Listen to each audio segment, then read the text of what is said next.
Hello student, कैसे हैं आप सभी लोग। आई होप अच्छे होंगे, पढ़ रहे होंगे, स्वस्थ होंगे, मस्त होंगे। चलिए हम लोग स्टार्ट करते हैं हिस्ट्री पढ़ना। तो जैसा कि इसके पिछले क्लास में हम लोगों ने हिस्ट्री में खिलजी वंश पढ़ रहे थे। खिलजी वंश में हम लोगों ने बात किया था अलाउद्दीन खिलजी के बारे में। तो जहाँ से अलाउद्दीन खिलजी के बारे में हम लोगों ने पिछले क्लास में स्किप किया था, वहीं से स्टार्ट करते हैं। तो चलिए स्टार्ट करते हैं। यदि आप लोगों ने पिछली क्लास की वीडियो नहीं देखी है तो प्लीज़ जा करके पिछली क्लास की वीडियो देख सकते हैं। डिस्क्रिप्शन बॉक्स में लिंक दे दिया जाएगा। जो 4 सेनापति थे कौन कौन था, तो उलूग खां, क्या नाम था, उलूग खां नाम था। नुसरत जलेसरी, उलूग खां, और क्या नाम था, तो मलिक कफूर एक का नाम था, एक का जफर खान नाम था। क्या नाम था, जफर खान।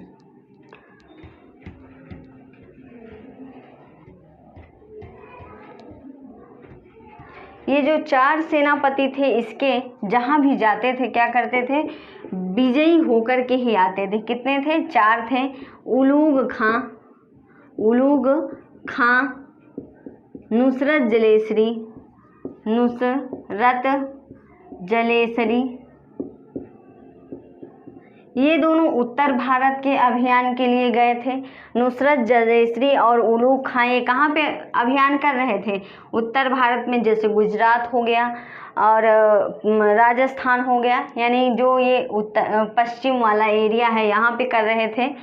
और उत्तर भारत में भी इधर कौन गया था, पूर्व से आक्रमण हो रहा था।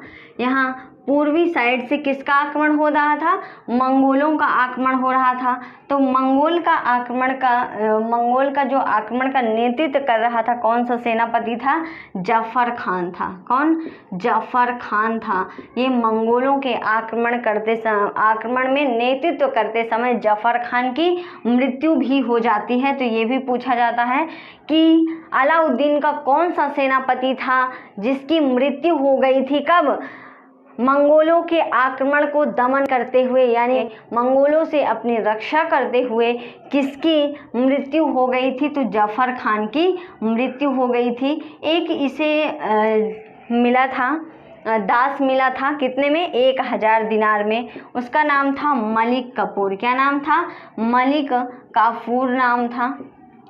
ये मलिक काफूर कब मिलता है, गुजरात में मिलता है, जब ये नुसरत जलेसरी और उलूग खां जाते हैं गुजरात में युद्ध करने, यानी गुजरात में ये लोग जब आक्रमण करते हैं तभी यहीं पर इसे कौन मिलता है, मलिक काफूर मिलता है। नुसरत जलेसरी ने क्या किया था, मलिक काफूर को 1000 में खरीद लिया था। कितने, 1000 दिनार में इसने खरीद लिया था। किसको, मलिक काफूर को खरीद करके अपने मालिक किसको, अलाउद्दीन खिलजी को दे दिया था। और इसको इसीलिए मलिक काफूर को क्या कहा जाता है, हजारी दिनार भी कहा जाता है, मलिक काफूर भी कहा जाता है। तो ये कौन था, गुलाम था इसका, यानी दास था। और ये किस प्रकार का था, ये ना ही मेल था ना फीमेल था, बल्कि क्या था, किन्नर था। क्या, किन्नर था। तो आगे हम देखते हैं, इसके 4 सेनापति हैं। ये दोनों क्या करते हैं, गुजरात राजस्थान और जो एरिया है वहाँ पे जाते हैं। मलिक काफूर ने दक्षिण भारत को जीतने के लिए किसको भेजा था, तो मलिक काफूर को। किसको, मलिक काफूर को अलाउद्दीन खिलजी ने दक्षिण भारत के अभियान के लिए भेजा था। और ये जो जफर खान था, ये तो पूर्वी भारत में जब मंगोलों का आक्रमण हो रहा था तभी ये मारा जाता है। अब हम आगे इसकी अभियान की चर्चा करते हैं। तो इसने सबसे पहला अभियान जहां आक्रमण किया था, कहां पे, गुजरात में आक्रमण किया था। सबसे पहला आक्रमण इसने कहां किया था, गुजरात में। गुजरात में इसने किसको भेजा था, उलूग खां और नुसरत जलेसरी। कौन गया था, उलूग खां और नुसरत जलेसरी। यहाँ पे इसने भेजा सबसे पहले। यहाँ कौन जाता है, उलूग खां और नुसरत जलेसरी जाता है। यहाँ का राजा उस समय कौन था, गुजरात का जो राजधानी थी अहिल्यावाड़ थी।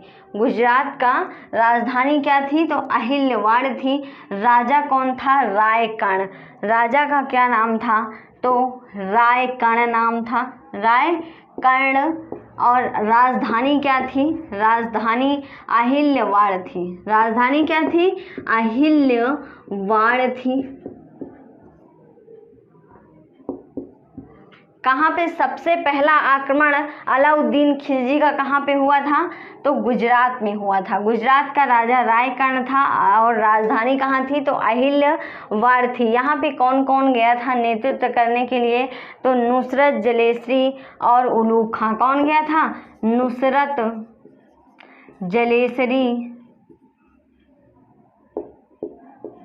जलेसरी और उलूग खां गया था। उलूग खां, ये दोनों क्या करते हैं? राजा रायकर्ण को पराजित करते हैं।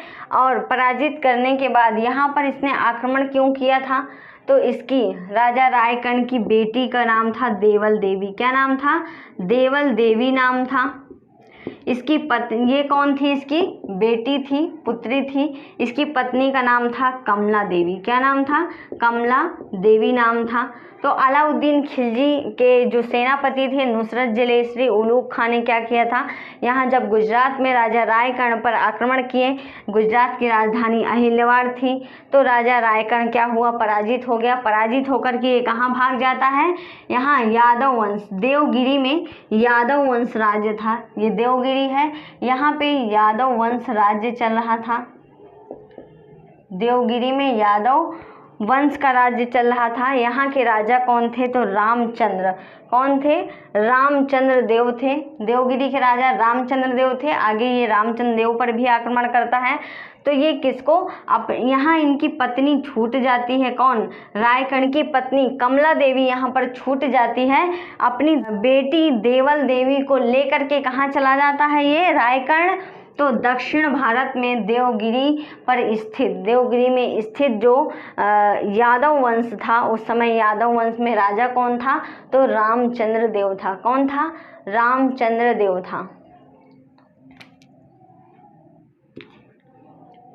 अब रामचंद्र देव पर ये आक्रमण करेगा। रामचंद्र देव पर मान लीजिए यहाँ गुजरात में क्या हो गया? राजा भाग गया, अपनी बेटी को लेकर के कहाँ भाग गया? दक्षिण भारत में। रामचंद्र देव के यहाँ शरण ले लिया। इसकी पत्नी जो थी कमला देवी, कमला देवी को क्या किया? नुसरत जलेसरी और उलूग खां क्या करते हैं? कमला देवी को दिल्ली में लेकर के आते हैं अलाउद्दीन खिलजी के पास। अलाउद्दीन खिलजी ने क्या किया था?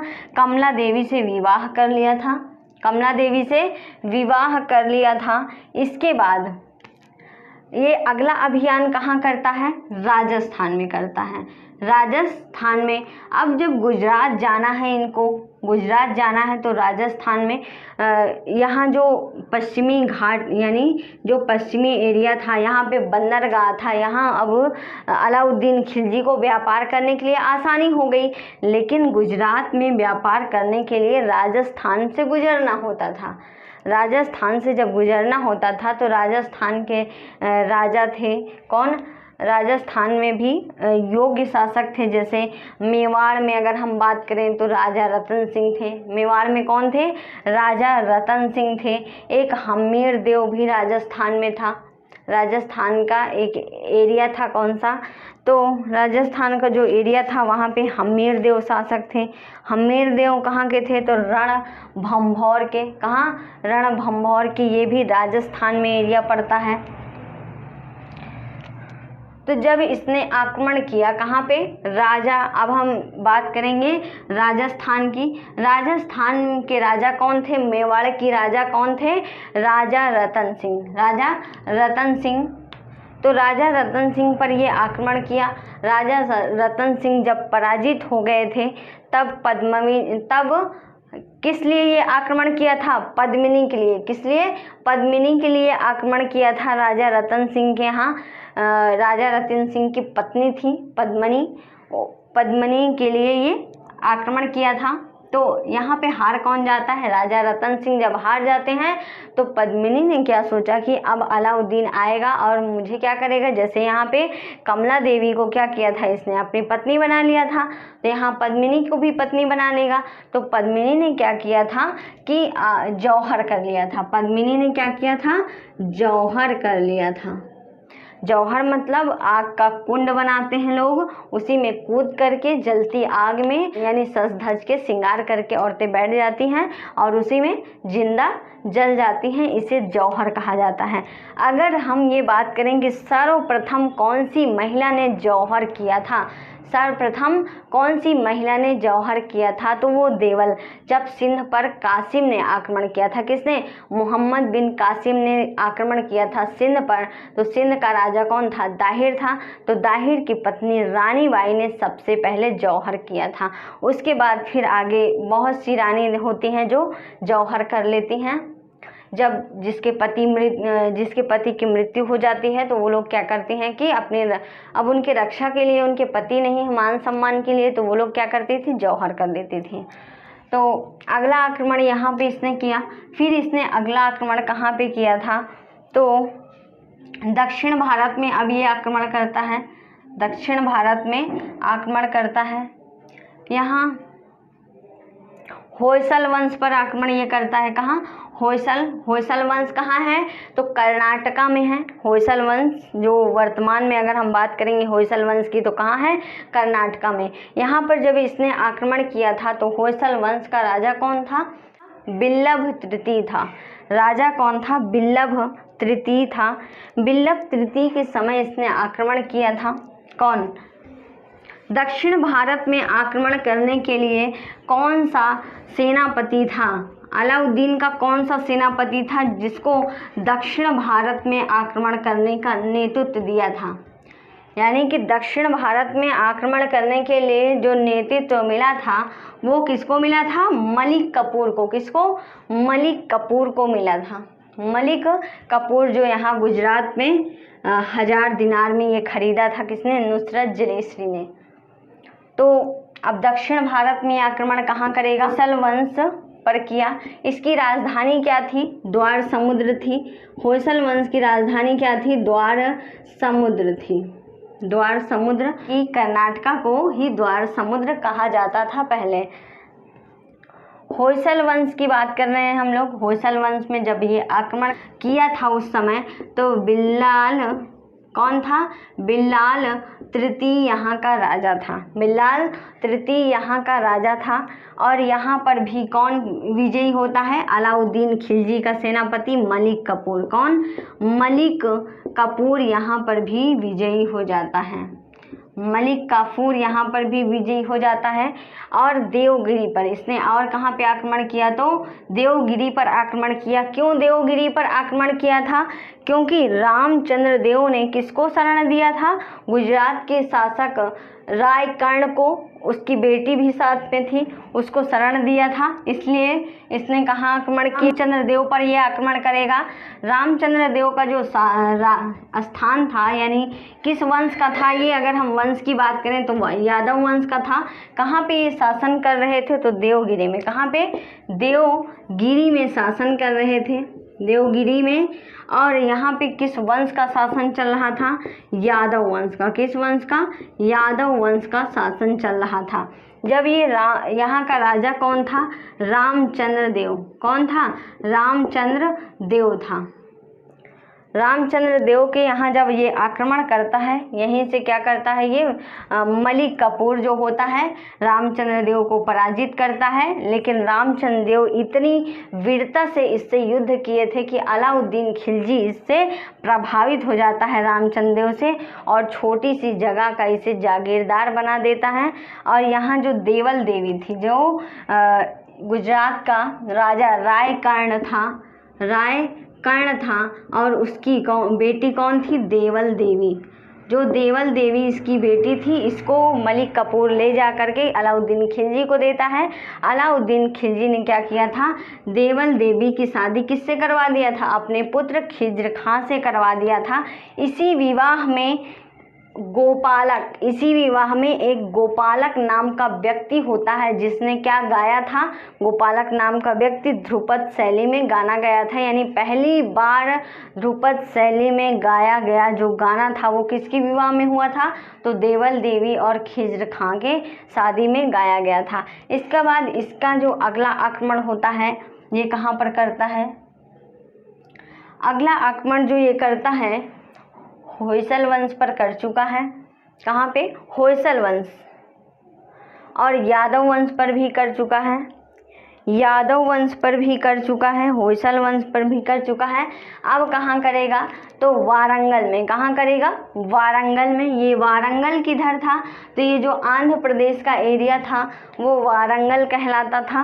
वारंगल में इसने 2 बार आक्रमण किया। एक बार जब आक्रमण करता है तो वहाँ का जो राजा होता है, कातकीय वंश चल रहा था वारंगल में इस समय, और वहाँ का राजा कौन होता है? प्रताप रुद्र देव प्रथम होता है। तो प्रताप रुद्र देव प्रथम ने क्या किया था? मलिक कपूर को पराजित कर दिया था। दूसरी बार इसने फिर आक्रमण किया था जब प्रताप रुद्र देव द्वितीय का शासनकाल चल रहा था।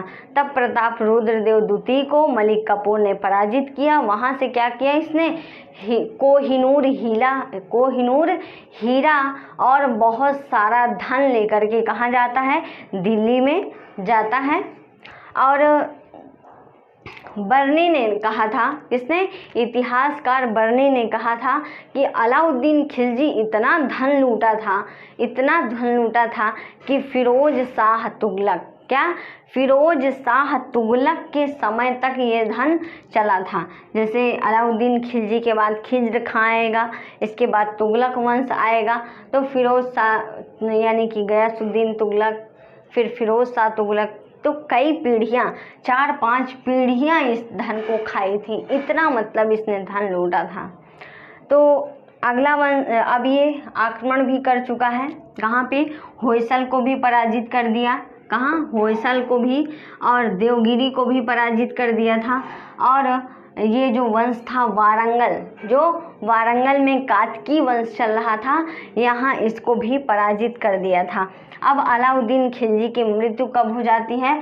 तो 1316 ईस्वी में इसकी मृत्यु हो जाती है। इसी समय इसका पुत्र 1316 ईस्वी में सबसे अधिक, एक बात और, सबसे अधिक जो आक्रमण मंगोलों का हुआ था वो किसके समय में हुआ था? अलाउद्दीन खिलजी के समय में हुआ था। इसी मंगोल आक्रमण में इसका एक सेनापति जफर खान मारा गया था। 1316 ईस्वी में जब इसकी मृत्यु हो जाती है तो अचानक, यानी कि आनन फानन में क्या होता है कि इसका जो मलिक कपूर होता है, दास मलिक कपूर होता है, वो 35 दिन के लिए, कितने? मात्र 35 दिन के लिए राजा बनता है। 35 दिन के लिए सिंहासन ग्रहण करता है। कौन?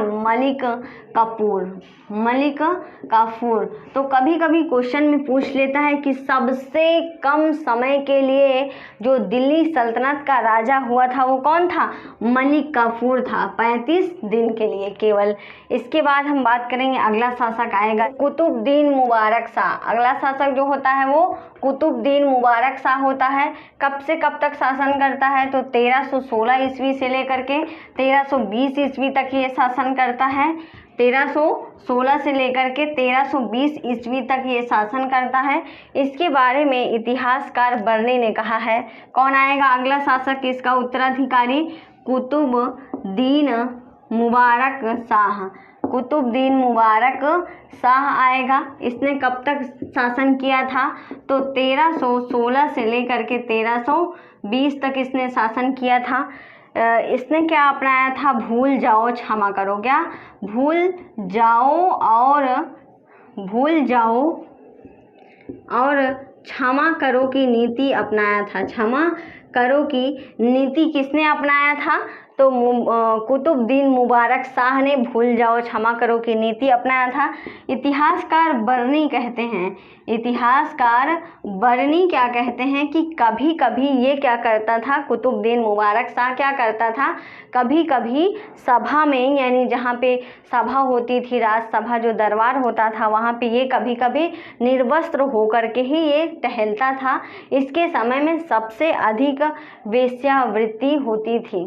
ओके, तो सबसे अधिक वेश्यावृत्ति होती थी। इसी का एक वजीर था। इसके आदतों से इसकी जो जनता थी वो तंग आ गई थी। तो वजीर ने क्या किया? वजीर कौन था? खुसरो खां था। वजीर का नाम था खुसरो खुसरो खां नाम था।